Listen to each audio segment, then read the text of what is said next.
বইয়ের পাতায় স্বাধীনতা সংগ্রাম বদলাতে পারে, বঙ্গোপসাগরের সব পানি যেতে পারে শুকিয়েও, গোটা রাজধানী গিলে নিতে পারে বুড়ি গঙ্গার ঢেউ, সুন্দরবন কেটে হতে পারে ইটের ভাটার লাকড়ি, শিল্পপতিরা দেউলিয়া হয়ে খুঁজতে পারেন চাকরি, চোর গুন্ডারা পেয়ে যেতে পারে মন্ত্রীর মর্যাদা।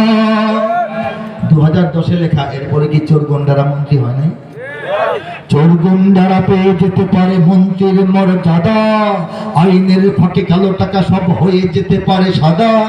অনেকেই বলে এই দেশ নাকি হুজুগে জাতির দেশ, দফায় দফায় বদলায় এর রংঢং পরিবেশ, তাই বলে ইসলাম তো এই দেশে হুজুগে হবে না শেষ, হুজুগে হবে না শেষ। ইসলাম এ মাটির পরতে পরতে জনপদে ঘরে ঘরে, ইসলাম এ জাতির 90% মানুষের অন্তরে, ইসলাম নিয়ে কেউ ছিনিমিনি খেলে এমন শক্তি নেই, আর কিছু থাক না থাক এদেশে ইসলাম থাকবে, সবকিছু বদলে যাক এদেশে ইসলাম থাকবে, আর কিছু না আর কিছু থাক না থাক এদেশে সবকিছু বদলে যাক এদেশে। আজকের কথা নয়, আল্লাহর ফজলে 15 বছর আগে 2010-এ লেখা, আল্লাহ কি ফলাইছেন কিনা বলেন, বাস্তবায়ন করেছেন কিনা বলেন। একটা দল ছিল এখন নাই, ইসলাম আছে নাকি নাই? একটা মহিলা ছিল এখন নাই, ইসলাম আছে না নাই? কেন্দ্রীয় কারাগার ঢাকা শহরে ছিল এখন নাই, ইসলাম আছে না নাই? গণভবন খুব জিন্দা, খুব রৌনক, খুব ঝিলমিলে ছিল, এখন সেই অবস্থায় নাই, ইসলাম আছে না নাই? কে রেখেছেন? কে দিয়েছিলেন? কে প্রতিষ্ঠা করেছেন? কে বিজয় দান করবেন? তিনি তো বাছাই করে আমাদেরকে এই বাংলার জমিনে রেখেছেন। বলেন সুবহানাল্লাহ। হযরত মুসা আলাইহিস সালাম যখন দুনিয়ায় আসার সময় হয়েছে, ফেরাউন স্বপ্ন দেখছে, দেখার পর সে আইডিয়া করছে, জ্যোতিষীরা বলেছে আপনার দুশমন দুনিয়াতে জন্ম লাভ করবে।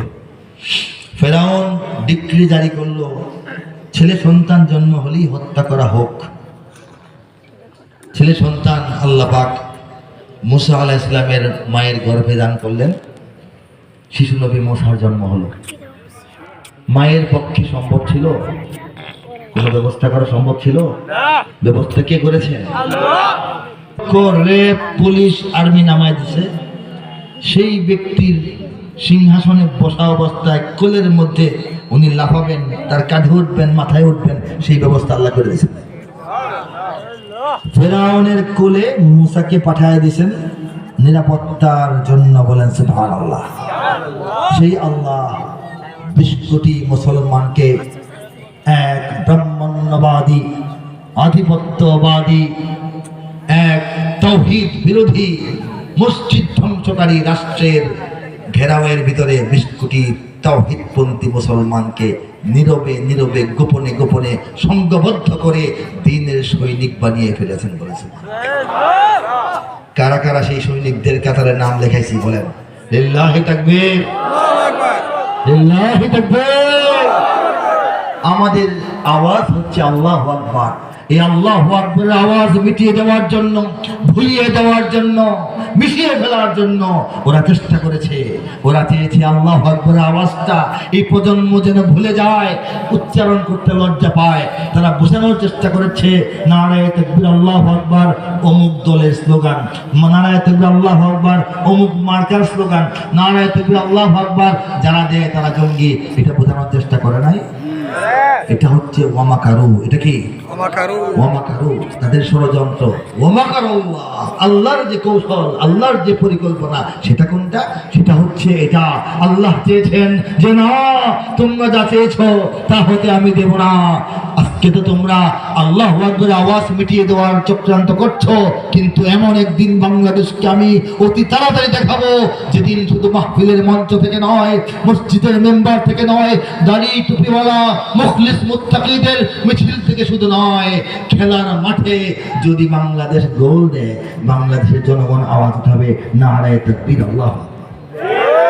আপনারা শুনেন নাই ঢাকা স্টেডিয়ামে নারায়ে তাকবীর আওয়াজ? এটা কল্পনা করছেন কোনোদিন? সেখানে কি আলেম ওলামারা গেছিল? সাধারণ তরুণ যুবকেরা, স্কুল কলেজের ছাত্ররা, তারাই আওয়াজ তুলেছে নারায়ে তাকবীর, আল্লাহু আকবার।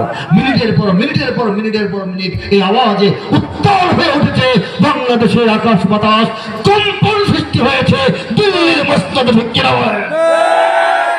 এই পরিবর্তন কে ঘটিয়েছেন? কে? সেই আল্লাহ ঘটিয়েছেন। কাজেই এই আওয়াজ বললে হবে না, ইতিহাস মনে রাখতে হবে। বদর যুদ্ধের ময়দানে একদিকে 1000 কাফের, মাথায় লোহার